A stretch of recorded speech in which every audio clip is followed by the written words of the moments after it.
Salinas, and I have to travel all the way, just to get to work.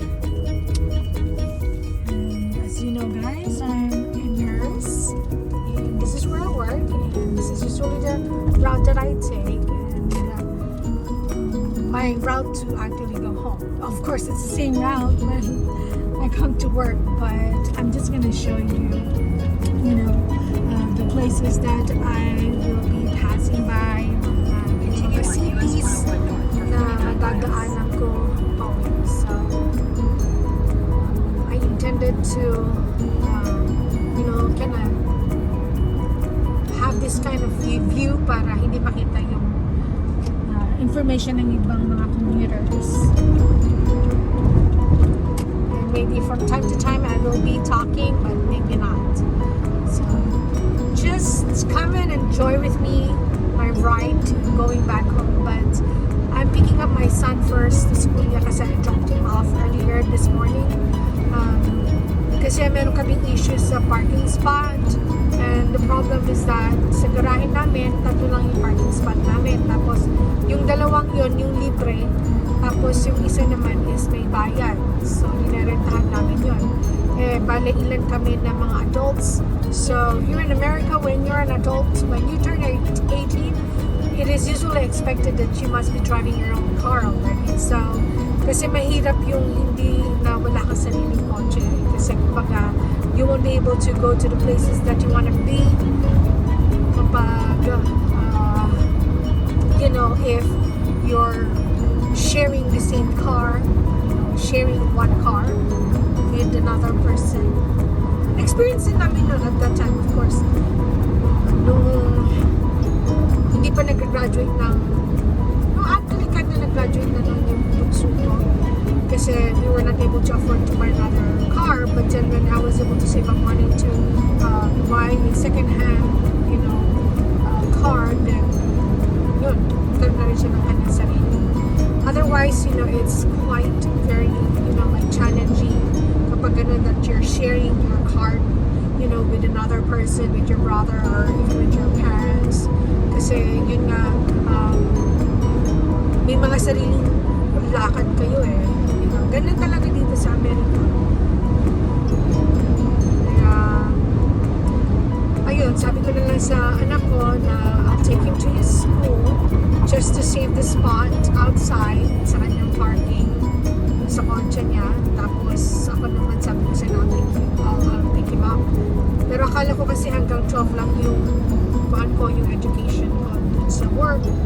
Hindi ko naman in-expect that we would go beyond 12 o'clock. So, I just barely left, and it would take me about more than an hour, maybe an hour and 10 minutes to get to his school, but I'm not meeting him anymore in his school kasi dito naman siya sa isang sa mall, or not mall, I should say, in the store like Target or kasi syempre he can't be like in the school for a long time kasi close yata yung school niya pagkatapos yung classroom, so he has to go somewhere else where he can hang around. And the store is pretty much a good place to hang around, and you can look around while waiting for me. Sabi ko sa kanya, so I really apologize to him.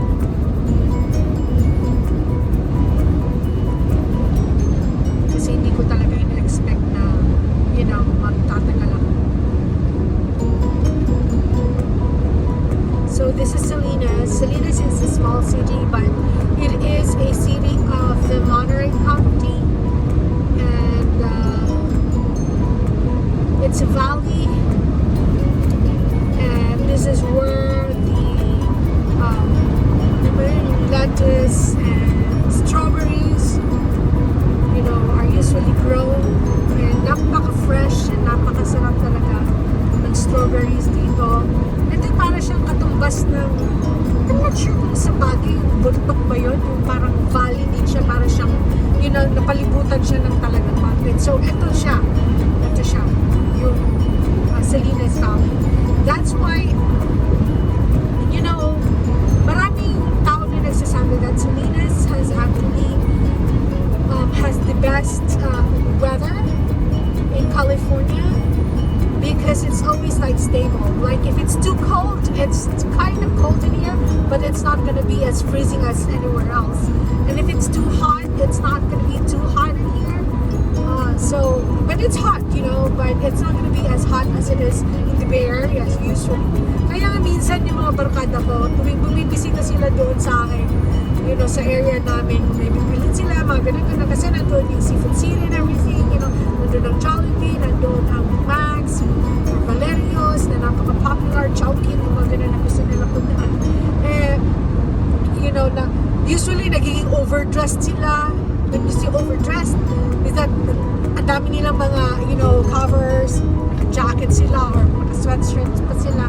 But then when they get there, it's kind of hot. And in the same manner, when I come here, sometimes I'm underdressed kasi mainit sa amin. Tapos, dito ang lamig-lamig. Pero, isa napansin ko talaga, every time I am here in Salinas, I get these allergies. Like, I'm always like sneezing or coughing. So, usually before I come to work, I always take, like yung pang allergy pill ko. Kasi otherwise, I'll be just like sneezing and coughing. I remember there was a time that it was just so bad. That I even wanted to like call in sick and just go home. Kasi hindi ko na talaga kaya. Tapos, umiyak-yak lang ako. Pero hindi naman ako umiyak. I had like watery eyes and, runny nose. Like, it was just continuous. And I even had to take like 20 milligrams of that, medication. So the reason yata, and sabi nga sa akin, no, you're supposed to take just one. Yeah, I'll just take one right now, but in an hour, if it doesn't still work, I'm gonna take the other one. Kaya huminga ako ng dalawang plus. Mabuti na lang talaga, yung isang katrabaho ko talaga meron siyang dala. Usually, I take, bunch of pills. I carry it around anywhere that I go. Always ready ako dyan, there was even a time that they even told me, they even tell people that, if you need some medications, saka mo namin mga nurses, basta kaming staff, if you need anything, maybe you can ask Kira. Kasi alam nga nila na I usually carry around different kinds of medications like for stomach, like indigestion or allergy pills and even for pain, So, meron din ako noon na actually, meron pala ako noon na pang-migraine ko talaga. Kasi specific yun, yung pang-migraine. So, ayun. Kaya, noon, at that time, hindi ko nadala, hindi ako nakapag-take ng medication ko. Kaya, oh my goodness, I think I was suffering from that allergy for about, kasi 12-hour shift ako, so even before I reached the hospital, I was already like sneezing. Dito pala ako, so dito ang Brookdale. So just right before, traffic. So just right before, Salinas is Brookdale, and usually dito ko na siya nafe-feel yung allergies ko.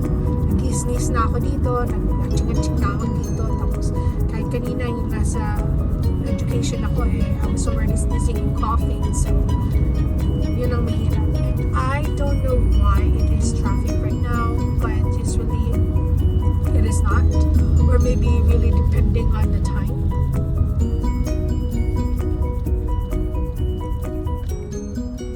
So this is Prundale, and you can take this route also to go to Monterey or Carmel, yun mga high-end area yan ng Monterey County. So, where I am from, it is actually Santa Clara County.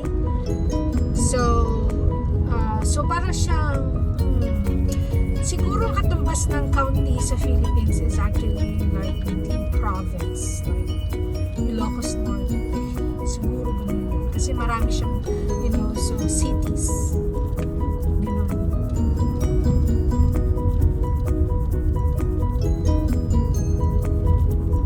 Tapos siguro ang not sure if district would be considered as a barangay. Siguro sitio, I don't know. Naku, mahina ako dyan talaga.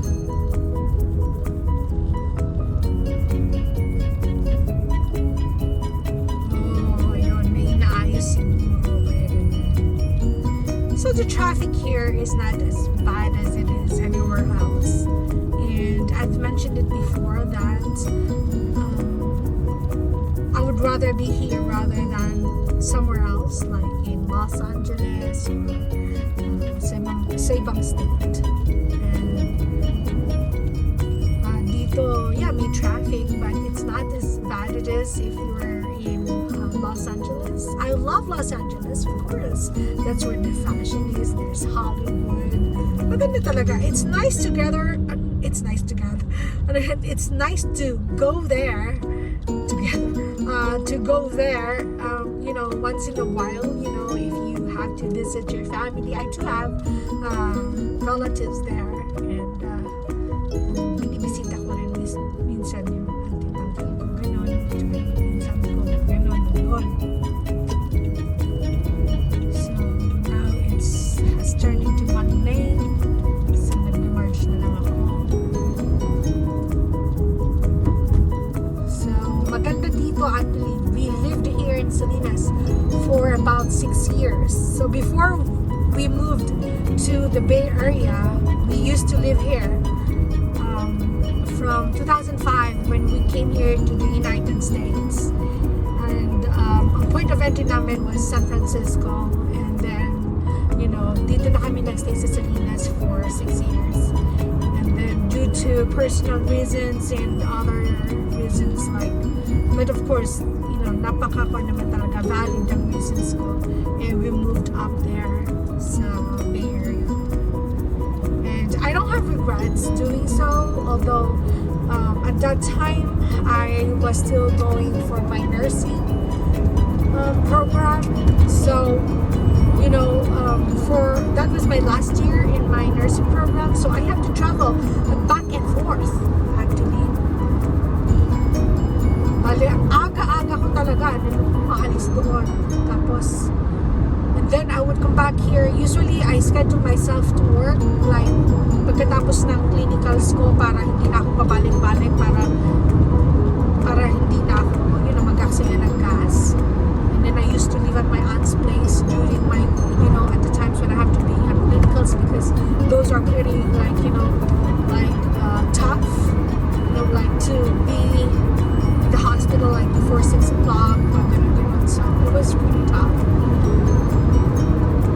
No, I actually no, you know, let me correct that. I think the only time that I would stay at my aunt's place is that after my clinicals, tapos I'm working that night, and I used to work as a nurse's aide at the time when I was like, of course, doing my nursing program.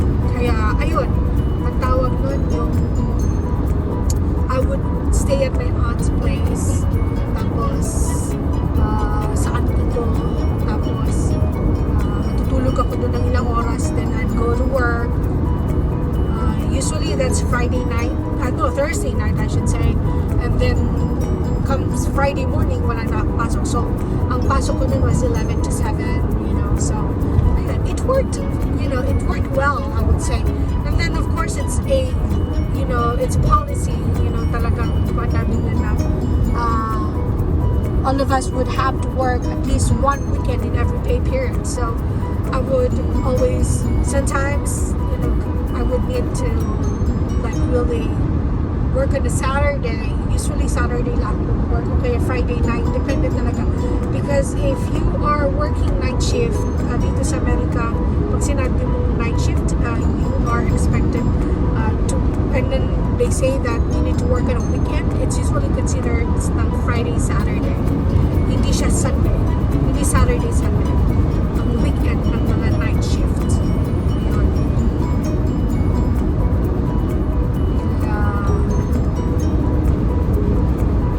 It worked well until I was able to finish my RN program. But alam niyo ba guys, ang hirap dito mag-aral. You know, I really didn't know that going to school here is so tough. Especially sa mga ganyan naman. Lalo ng nursing program talaga. I have to say that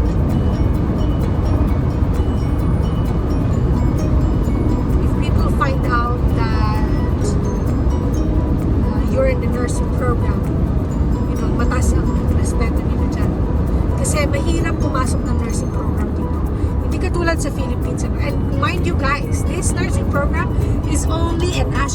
statistics degree. Hindi pa nga siya bachelor's. And yet, it is so difficult to get in. Talagang wini-weed out ka nila. You know? So, nag-apply ako noon din sa ibang school dito. Actually, doon din sa Bay Area. And Ohlone, yata yun. I had to wait like for 5 years in order for me to get in. And that's not even a guarantee that you can get in. Kasi it's also by lottery. So, mahirap yun eh. Binubunod eh. Parang swertehan lang talaga. I even have a friend na sabay kami naging nurses aid. And then he was applying for that program in, to the school where I went to.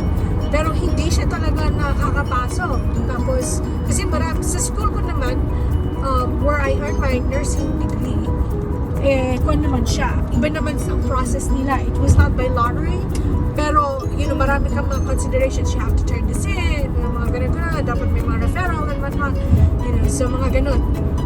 And, luckily I got in, immediately, but that was the lowest point of my life, actually. And, but, anyway, so yung kaibigan kong yun, hindi siya nakakapasok, and then nahirapan din siya pumasok sa ibang school because the school would, some private schools here for nursing, kahit na associate's degree lang, they would require you to take their LVN program first, or licensed vocational nursing first, and then they are gonna enroll you for the RN program. So the LVN usually takes, typically if you go to community college, pag sinabi mong community college, yan yung mga general eds or mga associate's degree, and or mga iba pang mga pwedeng mga classes that, in preparation for your bachelor's degree. And kapag naman, yun nga, going back to my friend before, I forget what I'm talking about. Ayun, it was a blessing in disguise though, because even if he had to pay more, he was able to earn his bachelor's degree for nursing, or in nursing, I should say, Bachelor of Science in nursing, instead of just an associate's degree. So, can you imagine that, guys? So in the healthcare industry, we do have the nursing aid, which I was before. In 2006, I earned my certificate for that, and then I worked, and then I realized that I wanted to go back to school. So I went back to school and took my pre-regs, and so, after that, pag nurses aid ka, meron sinasabi sila na LVN or licensed vocational nurse. So, the licensed vocational nurse or LVN versus RN, they're almost doing the same thing, but meron lang mga limitations yung LVN, like you can't push, narcotics into diving, or ganun, or you can't hang and the first dose of antibiotic, yung mga ganun. So, they're almost like the same. They can give PO medications, no problem. I think yung pag-insert ng IV lang, I think they would need to have a certificate for that. So they have to go to school for that. Tapos, yung pang RN naman, we can do everything. And guys, this is for your information. Kahit na associate's degree, associate's degree lang ang natapos mo. Tapos versus meron kang BSN, you are doing the same kind of job. Like, if you're in a bedside, if you're a bedside nurse, then you do pretty much everything. Yung function mo is the same. So wala siyang talagang difference. Ang bachelors lang, they're more of like have the parang opportunity to be in the management, position. But of course, they prefer, and then of course they prefer yung merong masters or merong doctoral, of course, right? Mga PhD ng nursing, gano'n. Kaya,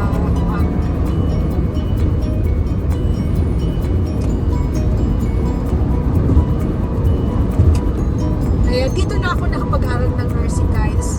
I do have a Bachelor of Science in Accountancy back in our country because I was actually hoping to become a lawyer because I'm being raised by a lawyer, and then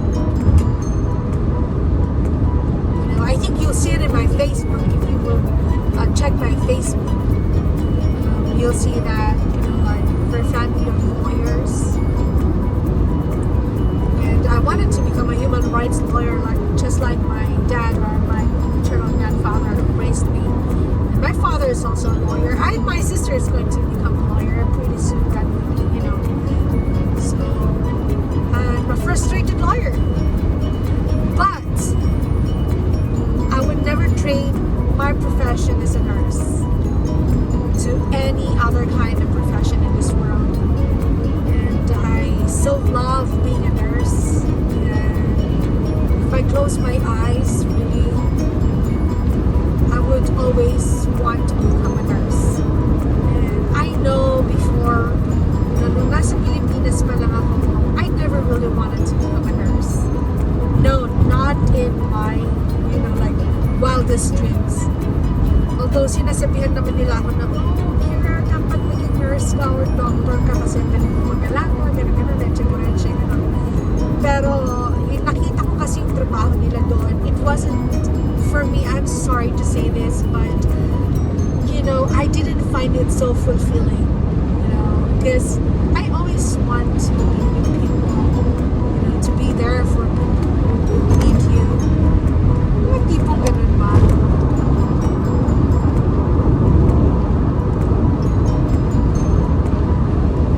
So this job is really perfect for me, and I so love it, and I am so proud of it. And a lot of people would tell me that they see that I do love what I do, and that's why I'm happy with this profession. Minsan nakaka-stress din, pero it's not really the job that is really stressful, but in this world, sometimes, I hate to say this, but sometimes it's the people that you work with, whatever your opinion is regarding that, that's your opinion, and I will respect that. But for me, really, sometimes, you gotta expect that yung trabaho mo is stressful. But then, it will be more stressful if you would really be stressed over it. You just have to expect it, that, mahirap ang trabaho mo bilang isang nurse. Kasi dito, ang mga nurses dito, hindi naman papetics, and I'm talking more about an acute, in an acute setting. Like, when you say acute setting, it's more in the hospital. Mga ganon. Mga subacute would be like an acute rehab or a skilled nursing facility or long-term, mga ganon. May mga ganon. So, maraming avenues talaga ang mga pwedeng puntahan ng mga nurses dito sa United States.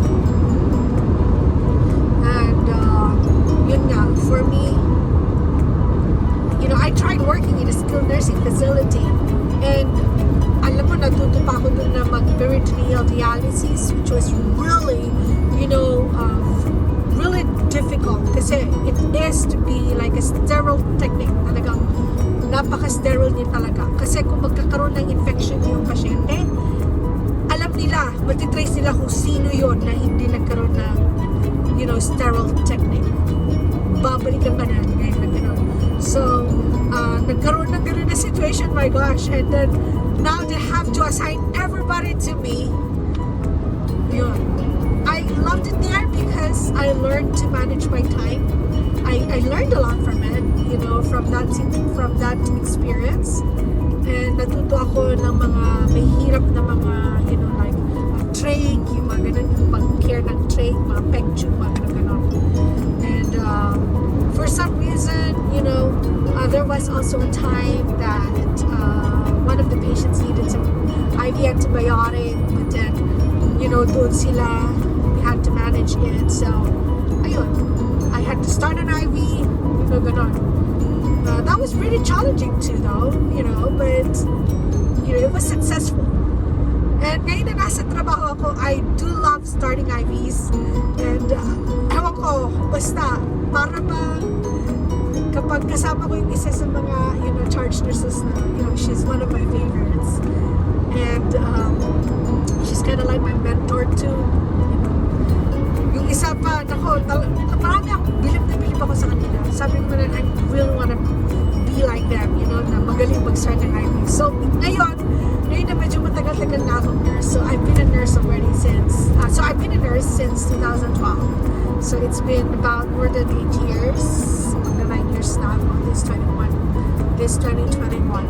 And ang bilis talaga na panahon. But anyway, for all these years, ngayon ko nakuha na, kapag may mga IVs na hindi nila nakukuha, kahit itong mga experts na ito ng mga kasama ko talaga sasabi na, you wanna try, Kira? So, yeah, maybe I can. So natatry ko naman, nagagawa ko naman for some reason, Pero minsan naman, kahit na napakadali na, nakikita mo na siya, ang dali-dali, alam mo matutusok mo ito, kahit pa naka-close yung mga mata mo, No, just kidding, of course. Alam mo ba na, tawag yan,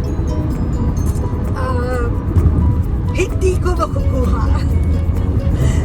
Ganun talaga. Tapos meron naman yung napakahirap talaga, kahit 10 beses na nilang,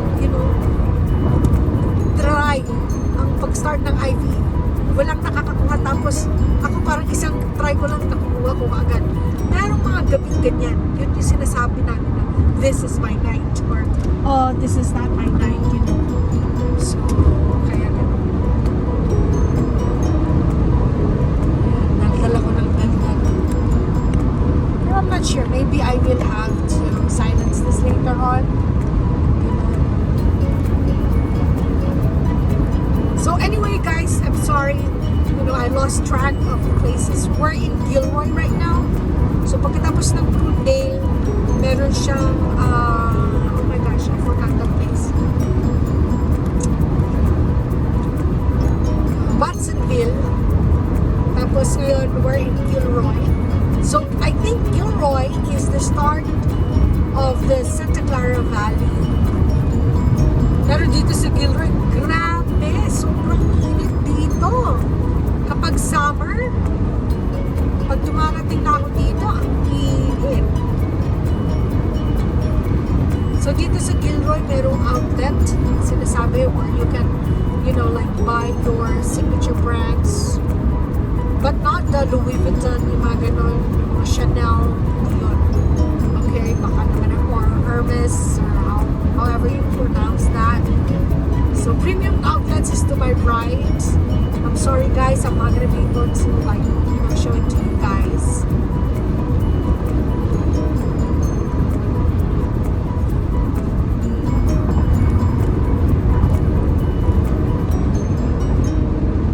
So, yep, I'm in 101 and I'm going north. And maraming sasakyan ngayon.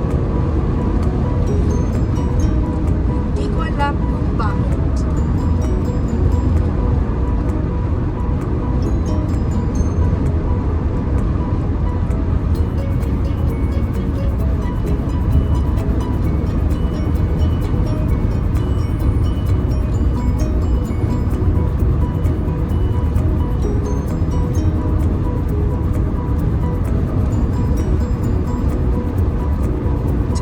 Is another regional hospital. I think this used to be St. Louis Regional Hospital, but I think the Santa Clara, the Santa Clara Valley had bought it. So ngayon, let's see, Santa Clara owned by the state.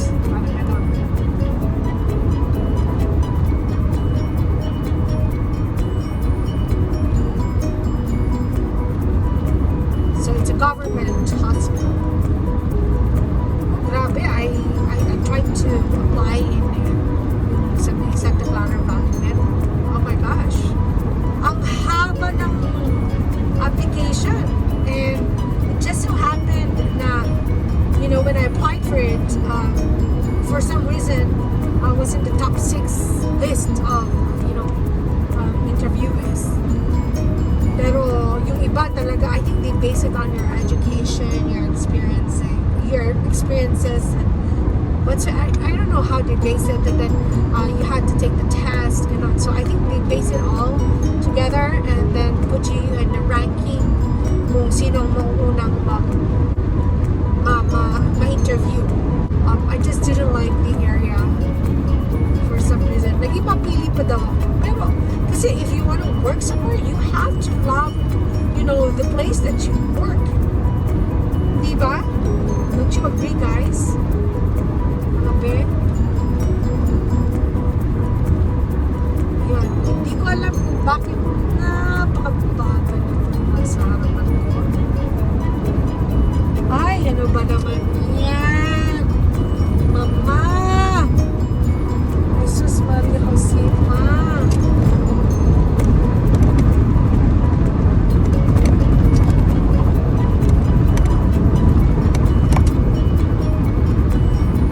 Sunod ako, grabe.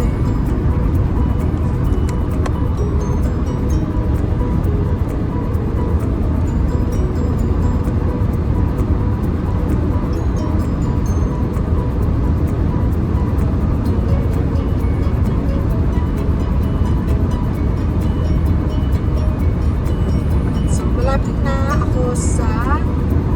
Actually, I think I'm already in Morgan Hill. So, after Watsonville, and then meron yung isang route siya na papuntang Hollister, and then mali pang route yun, tapos kahit yung Watsonville, iba din yung route nun, to the left yun, to the right yun yung Hollister, tapos ito naman yung Gilroy, and then meron Morgan Hill, and then yun na, San Jose.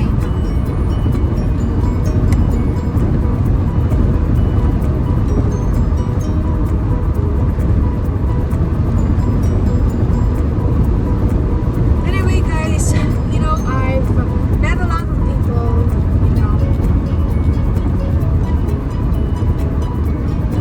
and lalo na dito sa pag-YouTube ko.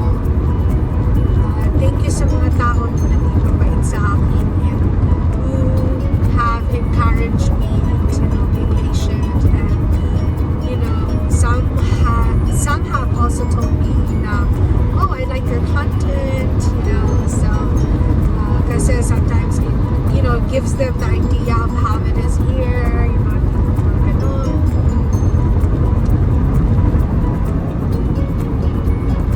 So nagsabi sa akin na you should do this, you should do that, so they're giving me like advices, paano maganda sa pag-YouTube, and I really started joining YouTube only because I spend more time in YouTube rather than in Facebook. There was just a time that I spent more time in YouTube. Like, if I go to Facebook, it's like, mabilis lang, magbabrowse ako, manonood ako ng mga videos doon. Pag nagsawa na ako, balik na naman ako sa YouTube. And then, nag-video naman ako, mahilig ako sa ganun. Tapos, meron ako mga ginagawa-gawa, mga kikay-kikay, ganun. So, I said, maybe I just put up my own channel.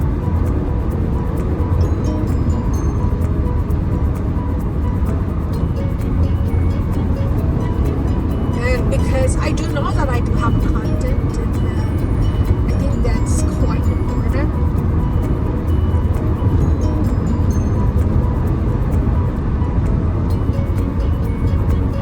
And driving around is just one of my contents. Showing around, just one of it. And meron din akong cooking videos. Isa pala yung na-upload ko, pero I'm about to upload like more. Mahirap lang mag-edit. You need time for that, and the only reason why I couldn't edit very much is because I've been very busy with some other stuff, dito sa trabaho ko. Syempre, trabaho ko na.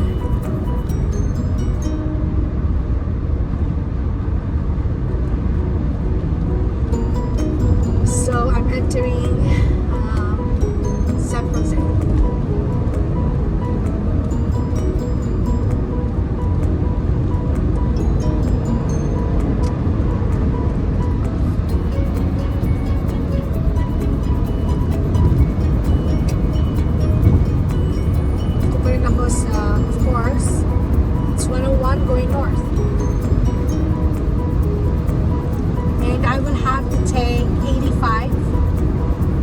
to my son's school.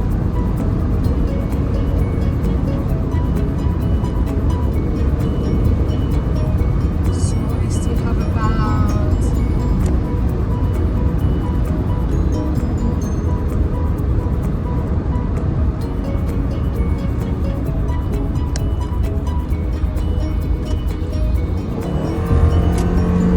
may maganda yung ginawa ng truck na yun.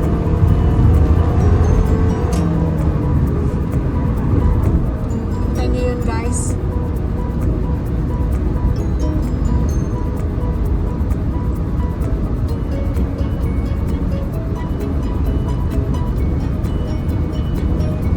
So 6 more miles. I will have to take 85 north.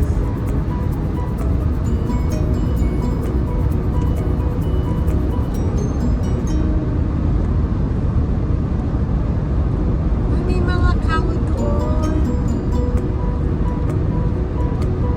And then after this, magkakaroon naman. And then sa 85, that would be about 18 miles. Sabi dito, 18 miles. 18 miles. Pupunta ako sa Santa Clara City. Yung city talaga.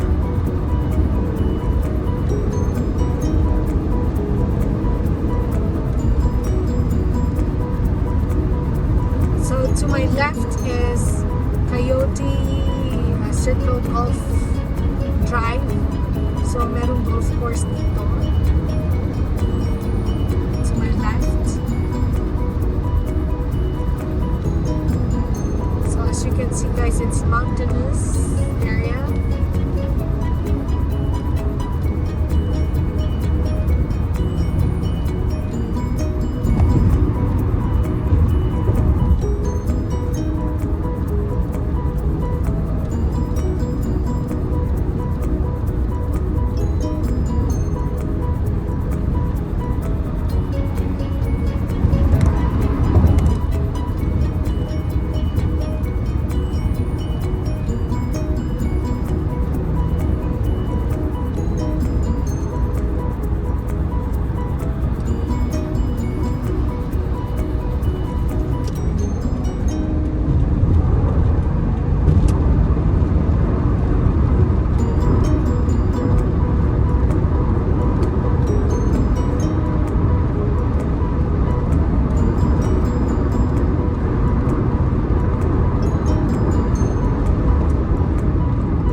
show you guys yung ko naman yung biyahe ko ng from house to work, na i-compare ko yung kung during weekdays and during weekend, para makita nyo naman kung gaano siya ka-traffic din, you know. So ilalagay ko rin yan sa i-upload ko din yan later on. Pero that time I'm probably just gonna mute myself because every time I go to work I usually pray the rosary. So yun, mute ko na lang sarili ko. But I would like to show you guys, you know, kung paano ba pag sinabi mong traffic dito.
sinasabi nila na carpool lane in which there's a designated time where only people with, only those cars with two passengers, a driver and a passenger are gonna be allowed dito sa carpool lane ito.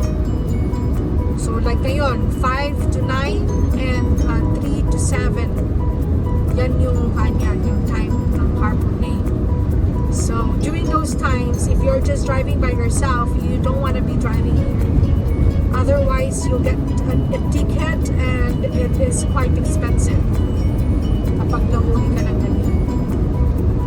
Tapos meron pa yung, oh my gosh, nakalimutan ko na isa, track or iba naman yun. You have to pay in order for you to be able to use that track na yan.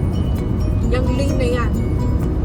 Tapos meron, kasi pag pupunta ka doon, accidentally na napunta ka doon, hindi mo alam, ay, meron ka matatanggap later on na picture. Napicturean ka, pati yung kotse mo. Tapos, papadala sa'yo, tapos you have to pay. Kaya, yung anak ko, rinigaluhan siya ng actually ng gano'n.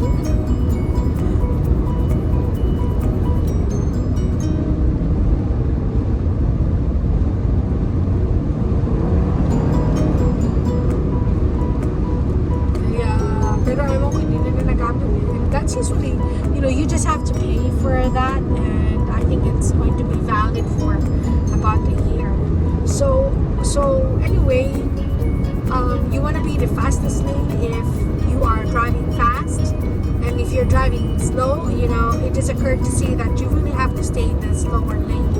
Kaya minsan meron mga reminder na slower, vehicle should be in the slower lane, to the right. Courtesy na yun. You don't want to be like running like about 55 or 60, not even 60, I think, in the fastest lane. Yung iba talagang ititil ko kanil pang tao ginagawa sa itangkang line up.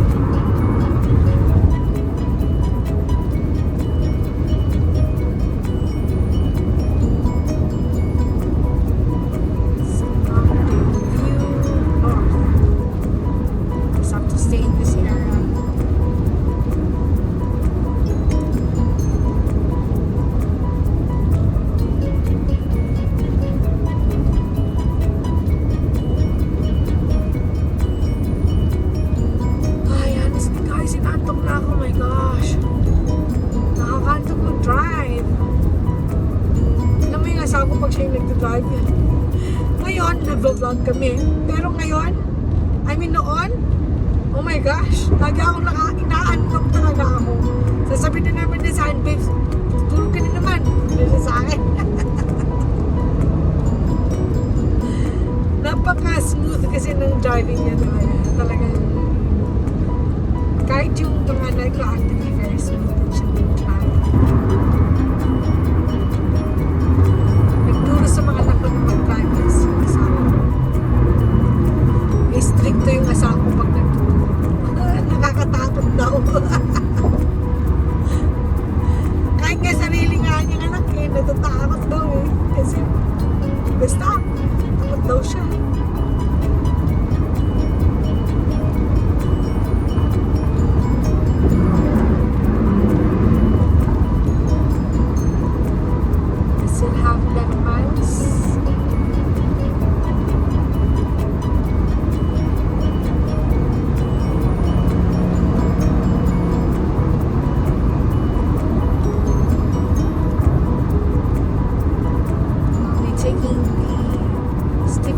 Boulevard exit on number 18. Would you believe it, guys, that back in 2007, hindi pa noon uso ang GPS talaga, okay? I think later on that year, I think naging uso na yung GPS, pero yung hindi sa phone pa yung sa kwan lang yung GPS talaga na ipa-plug in mo siya, tapos you type in where you need to go. It wasn't available in your phone, unlike today. So, ang ginawa ko naman noon, pumunta ako ng LA. Tapos we rented a car. And then, we went to LA. And in 2 years, I was actually able to drive to LA by myself. And sabi nga ng auntie ko nung nalaman niya, sabi niya, oh my gosh, I can't believe you doing that. Because, usually, you need a lot of years of driving, before you could really go to LA. Kasi, ang LA is super traffic. Tapos, ang daming highways, interstate. Mga ganun, as in, nakakalito talaga. Sangkatutak. Ang laki-laki ng LA. Hindi ko na alam, or hindi ko alam kung anong county ang LA. So, talagang bilib na bilib sa akin ng auntie ko. Sabi na, oh my gosh, how did you do that? Like, kasi siya nga, hindi nga daw na kayang mag-drive na mag-isa. And to think that they've been here for a very, very long time. Siyempre, dito na sila tumunta, diba? Tapos, ang ginawa ko nun, nag-Google Maps ako. Tapos, isinulat ko talaga lahat. Tapos, minemorize ko siya. Yung pabalik na, okay? So, because of my ignorance, hindi ko alam na, yung 2 routes pala, dun sa 101, meron siyang parang exit na, hindi mo alam na magiging exit pala siya kasi it was to the left. I stayed all the way to my left. I thought that would take me all the way here in north, 101 north, if I stay on the left. Hindi ko alam na exit na pala is actually to Highway 5. Hindi yun yung na-Google ko at that time. So, we really got lost. And then, to make things worse, okay, instead of taking that route to exit para matuloy-tuloy ako sa Highway 5 or 101, I took a different route. So, napunta kami sa liblib na lugar. And then, what I did was that I stopped by a gas station. Tapos nagtanong ako kung where exactly I was. Tapos tinawagan ko yung pinsan ko. Tapos pinag-google ko sa kanya. So, to give me the direction. Ayun. Ay, salamat. Naka-exit ako ng 101. So, oh my gosh, that was a terrible, experience. But I had my kids with me. So, iba talaga. So,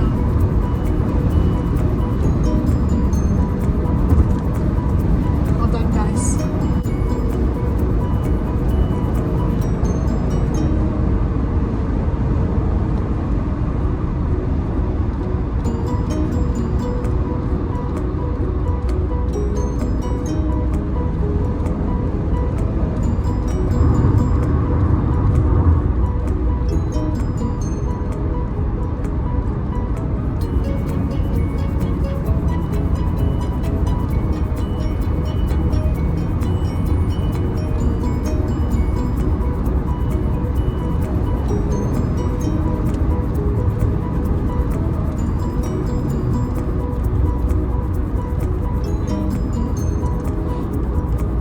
Pinag-usapan natin.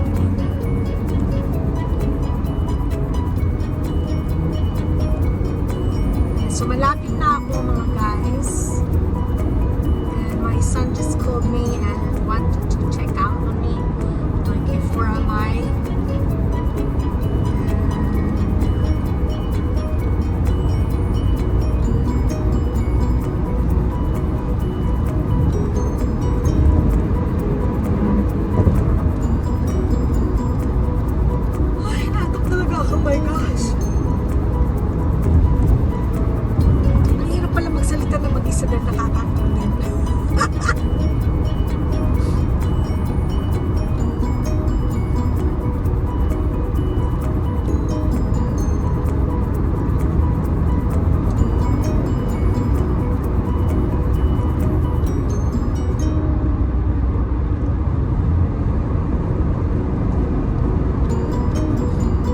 Take it easy because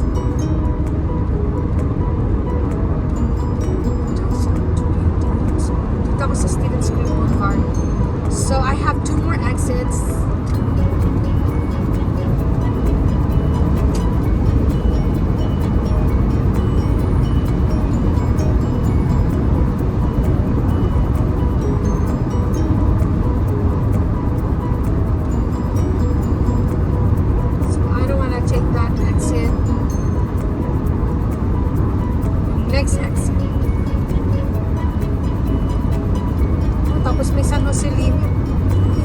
ganito din itong mga panito. Sa totoo lang.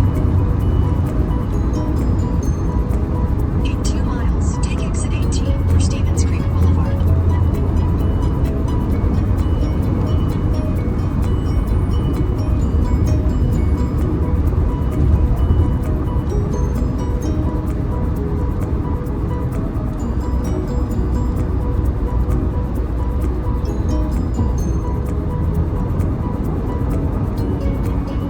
So every time I have to go somewhere, I always like to check the GPS first.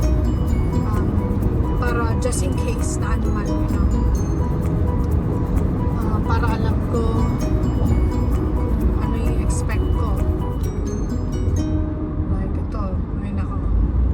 Bigyan na nga kita ng chance.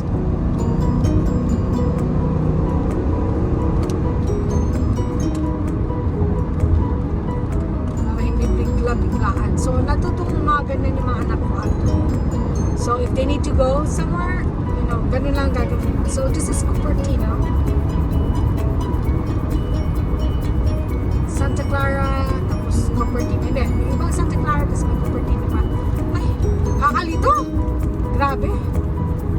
Alam mo, buti pa yung mga anak ko, they can go around. But for me, oh my gosh, mawawala talaga ako. Pasensyahan na lang. So ito na yung Stevens Creek. In a half mile, take the exit on the right.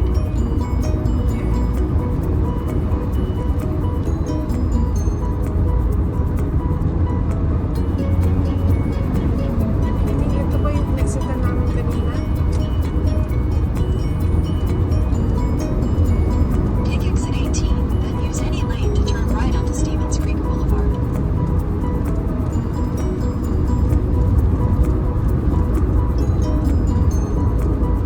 Ah, hindi. Si Hansa Use any lane College. to turn right onto Stevens Creek Boulevard. Ay, baka kasi yung exit ko. Ay, naku, kunti na akong nawala. No turn on red. So, I cannot go now. Dito ako kanina. In a quarter mile, turn right toward Campus Drive. Okay, that's it. Thank you. Okay, bye.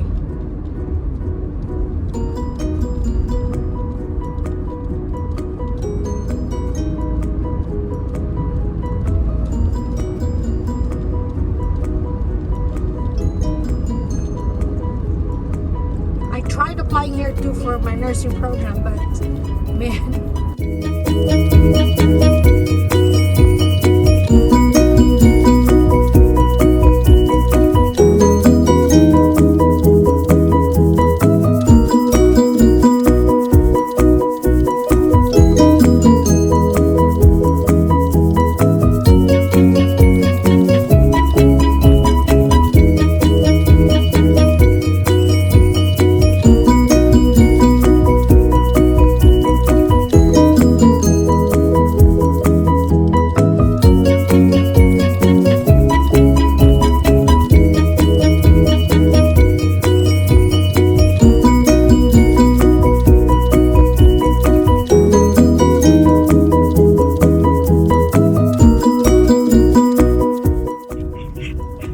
Yan guys.